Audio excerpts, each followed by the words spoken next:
오늘 우리에게 주시는 하나님의 말씀은 구약성경 시편 126편 1절에서 6절까지입니다. 구약성경 897쪽입니다. 시편 126편 1절에서 6절까지입니다. 교독하시겠습니다. 여호와께서 시온의 포로를 돌려보내실 때에 우리는 꿈꾸는 것 같았도다. 그때에 우리 입에는 웃음이 가득하고 우리 혀에는 찬양이 찼도다. 그때에 문나라 가운데서 말하기를 여호와께서 그들을 위하여 큰 일을 행하셨다 하였도다. 여호와께서 우리를 위하여 큰 일을 행하셨으니 우리는 기쁘도다. 여호와여 우리의 포로를 남방 시내 같이 돌려보내소서. 눈물을 흘리며 씨를 뿌리는 자는 기쁨으로 거두리로다. 울며 씨를 뿌리러 나가는 자는 반드시 기쁨으로 그 곡식단을 가지고 돌아오리로다. 아멘. 211목장 나오셔서 특송으로 하나님께 영광 돌리겠습니다.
하나님께서 211목장 찬양을 기뻐 받아주신 줄 믿습니다. 우리 한번 서로 인사 나누실까요? 주 안에서 사랑합니다. 오늘은 기억하고 간구하며 확신하라라는 제목으로 하나님의 말씀을 나누고자 합니다. 남유다 백성들은 역사적으로 보면 바벨론이라는 나라의 침공으로 완전히 멸망하게 되었습니다. 그리고 하나님의 말씀대로 70년 동안 바벨론 나라 밑에서 포로 생활을 하게 됩니다. 약 1만 명 이상의 사람들이 바벨론 땅에 포로로 잡혀간 것으로 알려져 있습니다. 남유다 백성들이 그러면 왜 심판을 받아서 고난을 당했을까? 성경을 보면 성경은 우리에게 뭐라고 말하고 있습니까? 하나님의 율법을 무시하고 우상 숭배를 했기 때문입니다. 하나님이 보내신 선지자들의 경고도 많이 있었습니다. 그렇지만 이스라엘 백성들은 이러한 하나님의 경고를 무시하였습니다. 자기가 인생의 주인으로 살다가 결국은 하나님이 내리신 심판을 피할 수 없게 되었다는 것입니다. 그러나 하나님은 심판의 하나님만이 아니라 사랑의 주님이시다라는 것을 우리는 성경을 통해 발견하게 됩니다. 그래서 하나님은 남유다를 결국에는 70년이 지나면 회복시킬 것이다. 이것을 하나님이 약속해 주십니다. 그래서 70년 만에 남유다는 예루살렘 성전 재건이라는 역사를 통해서 놀라운 회복의 은혜를 누리게 됩니다. 여러분, 오늘 우리가 읽은 시편 126편은 우리에게 꽤나 익숙한 시편입니다. 그런데 이 시편 126편의 내용을 보면 하나님께서 이스라엘을 바벨론 포로에서 해방시켜 주시는 그 감격적인 순간을 노래하고 있습니다.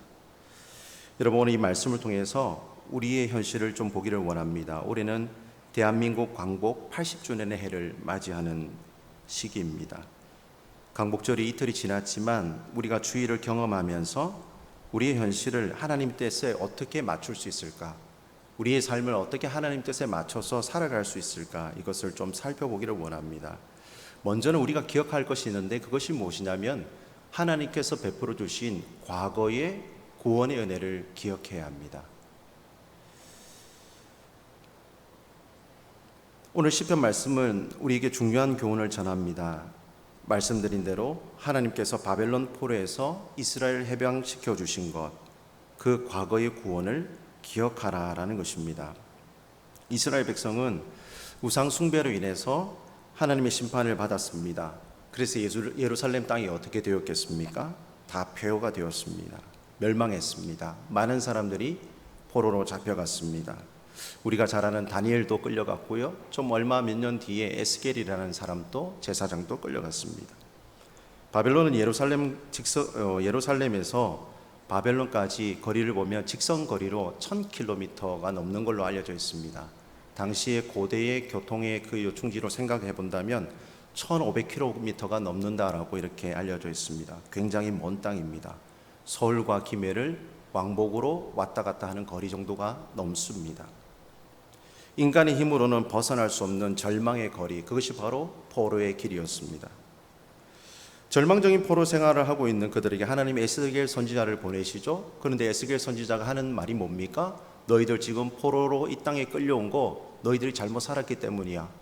너희들이 우상 숭배했기 때문이야. 너희들이 심판받아 마땅해. 계속 에스겔을 통해서 하나님은 그 얘기를 하시는 겁니다. 여러분, 우리가 절망적인 상황에 있고 아파하고 지금 죽을 수밖에 없는 극악한 상황에 있는데 아무리 맞는 말이 하더라도 그 말이 계속 반복되면 어떻게 됩니까? 우리는 쉽게 흥분을 하게 됩니다. 우리는 평안할 수 없습니다. 그런데 하나님께서는 놀랍게도 에스겔서의 후반서를 보면 어떻게 하십니까? 회복의 약속을 허락하십니다. 복역의 때가 다 끝나면 하나님께서는 회복을 시킬 것을 약속해 주십니다. 근데 지금 현실을 보면 척박하죠. 앞으로 우리가 어떻게 살 수 있을까?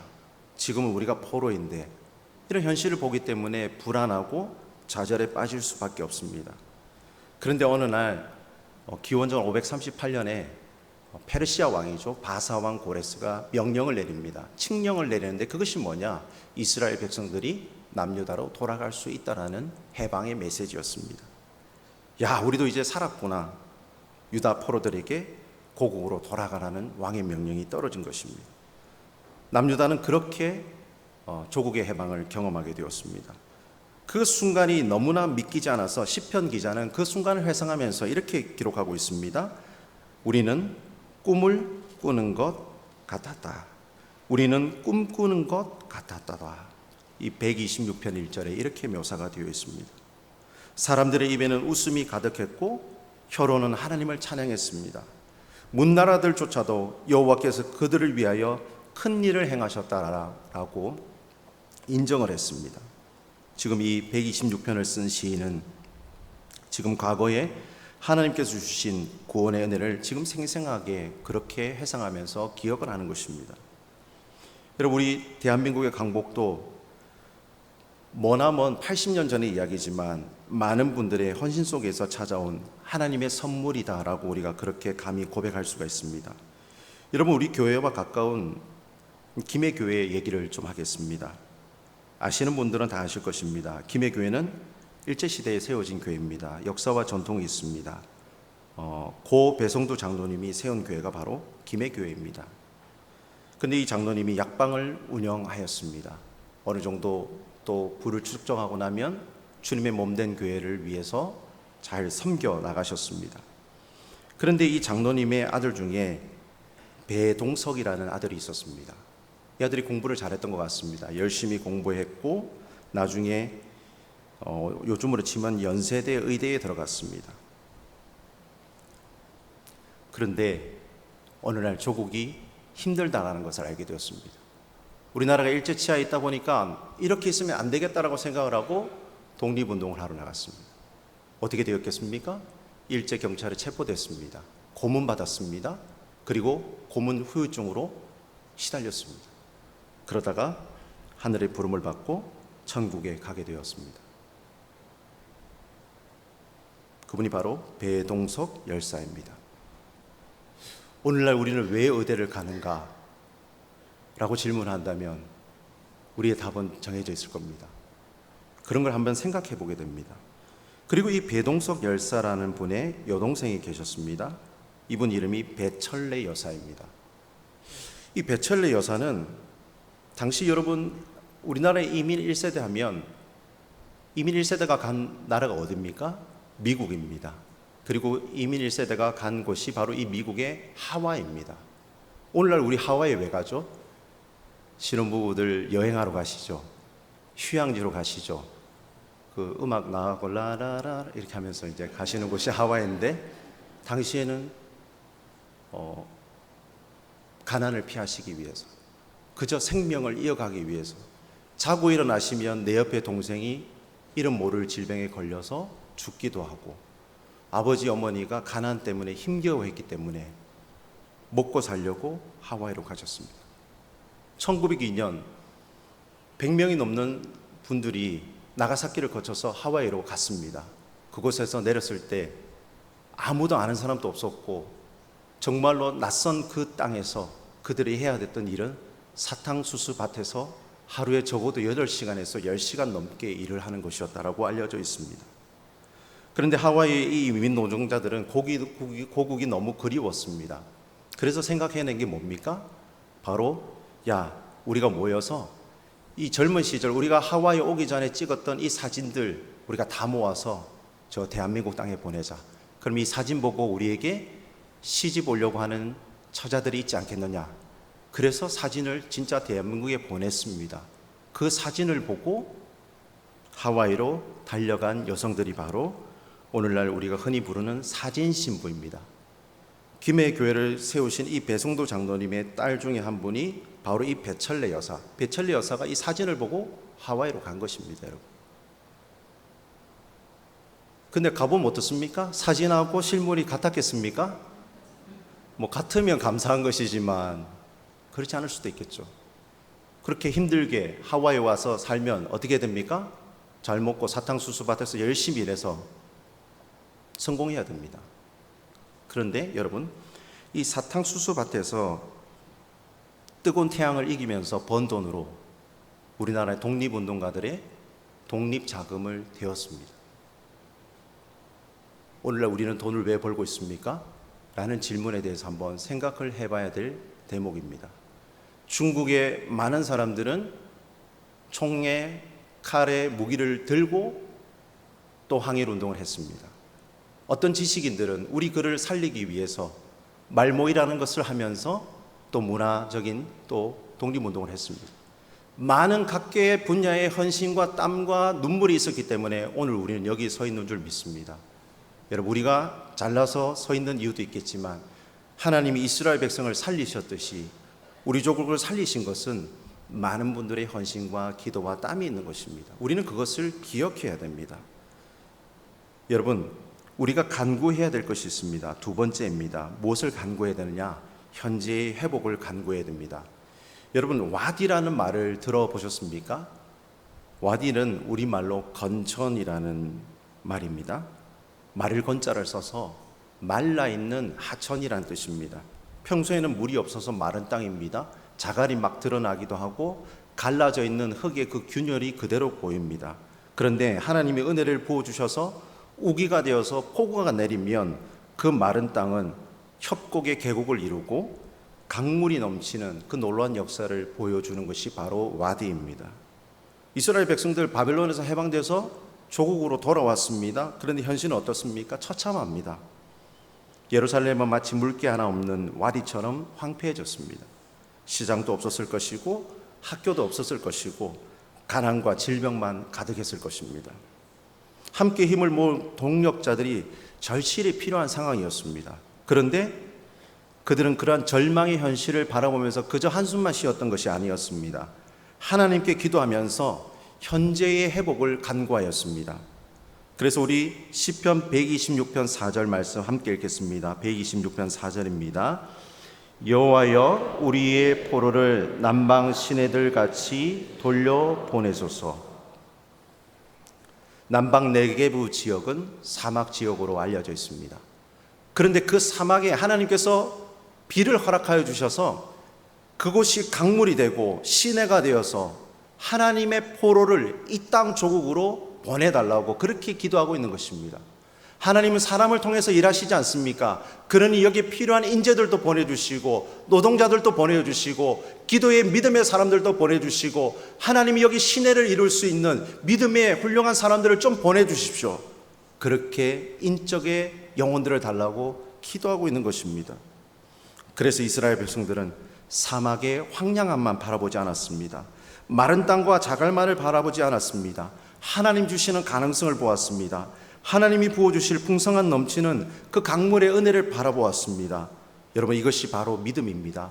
오늘을 살아가는 우리도 마찬가지죠. 현실만 바라보면 되는 게 없다 이렇게 말할 수밖에 없습니다. 그러나 현실 너머에 계시는 하나님이 계시기 때문에 하나님이 이런 어려움도 이길 수 있고요, 하나님이 이런저런 아픔도 이길 수 있고요, 아니 이것이 개선되지는 않는다 할지라도 하나님이 이길 수 있는 힘을 주십시오. 저는 그것을 믿습니다. 이런 기도를 할 수가 있는 것입니다.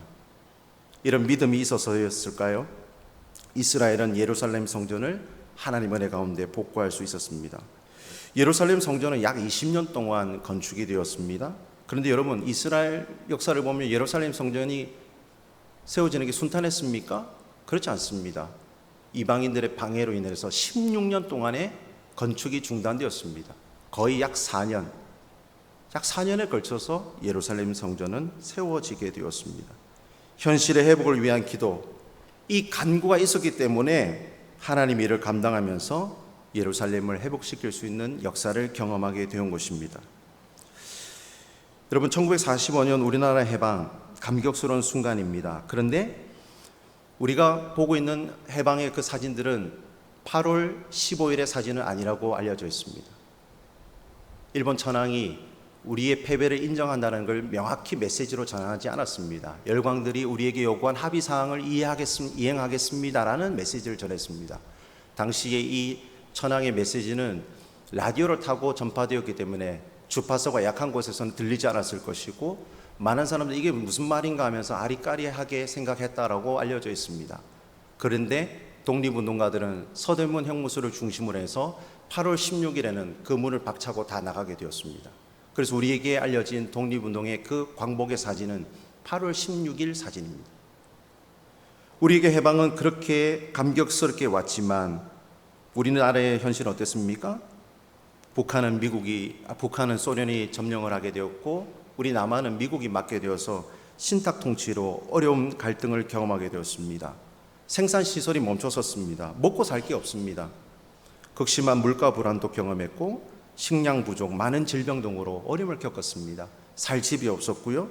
그리고 주택난이 심했기 때문에 많은 사람들이 본의 아니게 거지의 삶을 살아갈 수밖에 없게 되었습니다.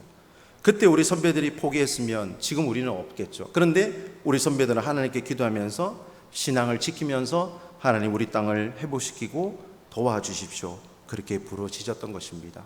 여러분, 오늘 우리는 어떻게 살고 있습니까? 물질 만능주의, 성공주의, 그리고 개인주의, 이런 것들이 교회 안에 들어와 있습니다. 내 자녀만 잘 되면 그만이다, 다른 사람은 상관없다, 이런 생각이 우리 안에 여전히 있습니다. 이것이 바로 오늘날 하나님이 우리에게 보여주시는 정신적인 와디와 같은 것입니다. 겉으로는 굉장히 부유한 삶을 살아가지만 우리의 영혼은 메말라 있습니다. 우리가 기도가 필요한 부분이 바로 이것입니다. 하나님, 우리의 영혼에 하나님이 부어주시는 성령의 강물을 허락하여 주셔서 하나님이 원하시는 일을 감당할 수 있는 영적인 민감함을 허락해 주십시오.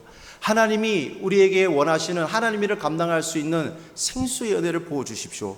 이것이 오늘 살아가는 우리의 기도가 되어야 됩니다. 세 번째, 우리가 확신해야 될 것이 있습니다. 그것은 미래의 열매를 확신하는 것입니다.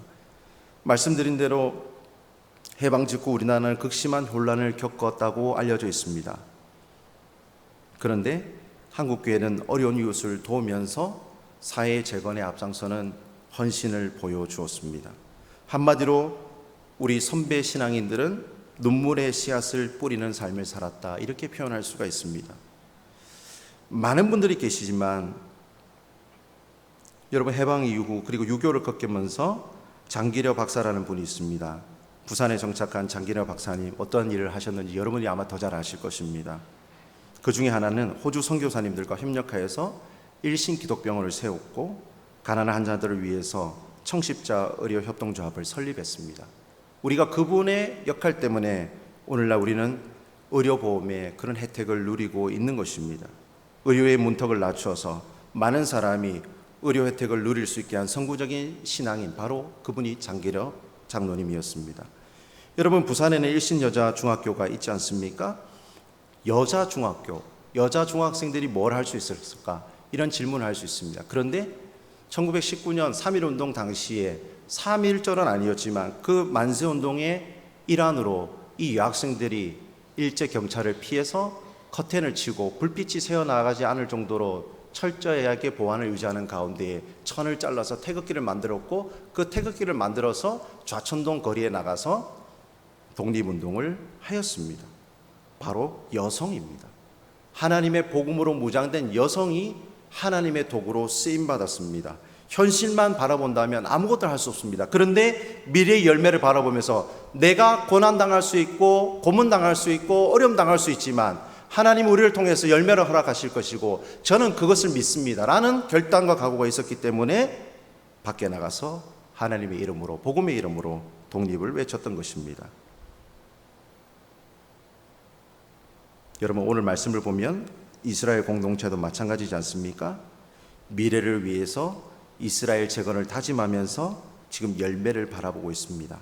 그래서 6절 말씀에 뭐라고 되어 있습니까? 눈물을 흘리면서 씨를 뿌리러 나가는 자는 기쁨으로 그 곡식단을 가지고 돌아오리로다.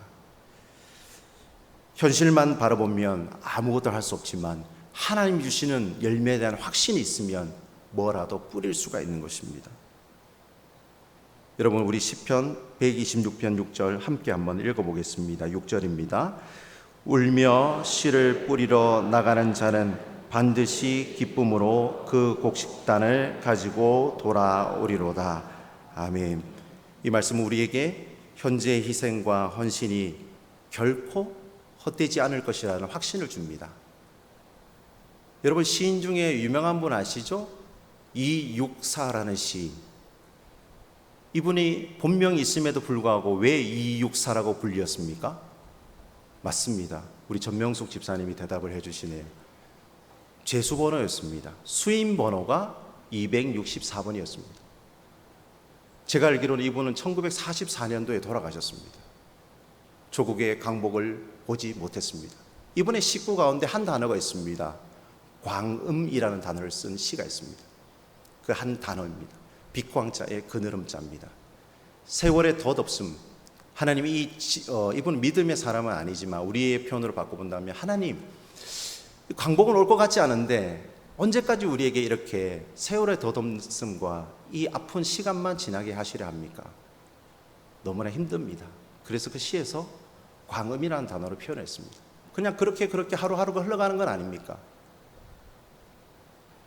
그런데 여러분, 그는 아픈 가운데 자기 이름도 상실하고 그저 수인번호로 자기를 기억할 수밖에 없는 그 한 사람, 많은 분들이 외국에서 강복을 경험하면서 이 조국 땅에 돌아오지 못하면서 눈을 감으시고 그렇게 역사의 뒤안길로 가신 분들이 너무나 많습니다. 그러나 그런 분들 때문에 우리는 오늘 여기 서 있는 것입니다. 사랑하는 성도 여러분, 오늘 제가 세 가지를 말씀드렸습니다. 우리를 구원해 주신 하나님을 기억합시다. 현재의 부족한 것을 놓고 절망하지 말고 기도합시다. 그리고 우리 모두가 열심히 부지런히 헌신의 씨를 뿌리면, 그것을 확신하면 하나님께서 귀한 열매를 미래에 허락해 주실 줄 믿습니다. 그래야 해서 기억하고 간구하고 확신하는 가운데 하나님의 귀한 역사를 경험하며 오늘 이 순간에도 예수님을 통해서 새로운 영혼의 강복을 경험하는 복음의 사명자로 살아가는 우리 모두가 되기를 주님의 이름으로 축복합니다. 하나님 감사합니다. 오늘 주시는 이 126편의 말씀 그대로 우리에게는 정말 감격의 순간도 있었고 많은 분들의 수고와 땀과 기도를 통해서 오늘 우리가 여기에 서 있음을 고백합니다. 우리는 이 땅을 살아갈 때 감사하고 고마워하고 때로는 미안해하면서 우리의 삶이 거저 나의 노력으로만 된 것이 아니라 주님이 주시는 은혜와 많은 분들의 기도를 통해서 이루어진 것임을 날마다 가슴에 기억하며 살아갈 수 있도록 은혜를 더하여 주옵소서. 예수님 이름으로 기도합니다. 아멘. 찬송가 582장입니다.